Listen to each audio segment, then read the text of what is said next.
Assalamualaikum warahmatullahi wabarakatuh. Sebelumnya perkenalkan, nama saya Kusrin dengan NIM 200161159 dari Prodi Pendidikan Bahasa dan Sastra Indonesia. Pada video pembelajaran pada kali ini, saya akan mencoba menjelaskan kepada teman-teman materi tentang teks prosedur. Sebelumnya, apakah teman-teman sudah tahu apakah itu teks prosedur?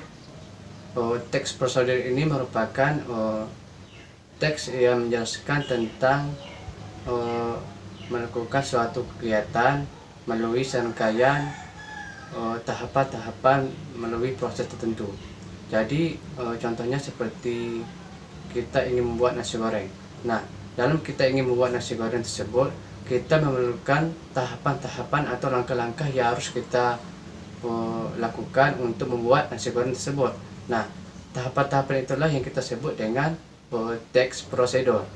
Dan kemudian adapun tujuan dari dibuatnya teks prosedur ini bertujuan untuk memberikan petunjuk atau cara melakukan sesuatu melalui serangkaian kegiatan, atau juga bisa dikatakan bertujuan untuk memudahkan para pendengar atau para pembaca dalam melakukan suatu aktivitas secara tepat, baik dalam bentuk tulisan, lisan, dalam bentuk aktivitas lainnya.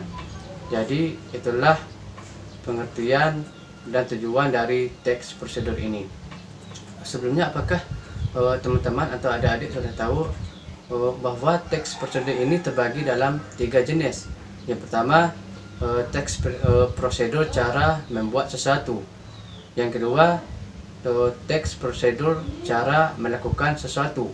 Yang ketiga, teks prosedur cara memainkan sesuatu. Nah, perlu teman-teman ketahui bahwa arti kata membuat, melakukan, dan memainkan adalah sesuatu hal yang sangat berbeda.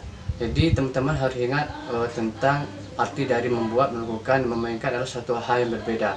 Nah, pada 3 jenis teks tersebut saya akan menjelaskan satu persatunya. Teks prosedur cara membuat sesuatu yang pertama ini adalah contohnya seperti contoh yang sudah saya jelaskan tadi, bahwa kita contohnya seperti kita membuat nasi goreng. Wah, dalam kita membuat nasi goreng ini kita harus tahu langkah-langkah yang harus kita buat, cara membuat nasi goreng tersebut, seperti alat bahannya dan perlengkapannya.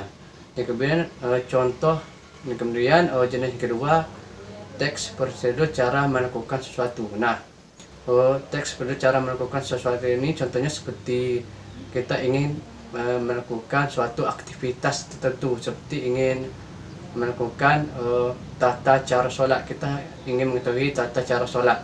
Nah, dalam kita ingin mengetahui tata cara sholat tersebut, kita diberikan oleh seorang cara melakukan tahapan-tahapan sholat tersebut, seperti takbiratul ihram, sujud dan lain-lain sebagainya. Itulah contoh dari teks yang kedua, yaitu teks prosedur cara melakukan sesuatu. Dan yang ketiga, teks cara memainkan sesuatu. Nah, teks cara memainkan sesuatu ini contohnya seperti cara kita memainkan sebuah alat musik. Contohnya kita ingin belajar sebuah gitar, kita harus tahu cara memainkannya. Nah, seperti itu yang disebut dengan teks prosedur cara memainkan sesuatu. Nah, perlu teman-teman ketahui bahwa struktur teks prosedur ini terbagi menjadi 4 bagian. Yang pertama, tujuan. Yang kedua, alat dan bahan. Yang ketiga, langkah-langkah. Yang keempat, penutup. Yang pertama, tujuan. Tujuan ini merupakan kata pengantar dan capaian yang ingin kita bahas di dalam teks tersebut. Sebenarnya kita secara tidak, sebelum kita ingin melakukan menulis teks tersebut, kita tidak harus menulis tahapannya terlebih dahulu, melainkan kita harus menulis tujuannya sebelum kita menulis tahapan-tahapan tersebut. Yang kedua, alat dan bahan. Alat dan bahan ini adalah contohnya seperti merupakan perlengkapan yang ingin kita gunakan dalam membuat teks prosedur, baik dalam bentuk lisan, secara bentuk tulisan, maupun dalam bentuk aktivitas lainnya.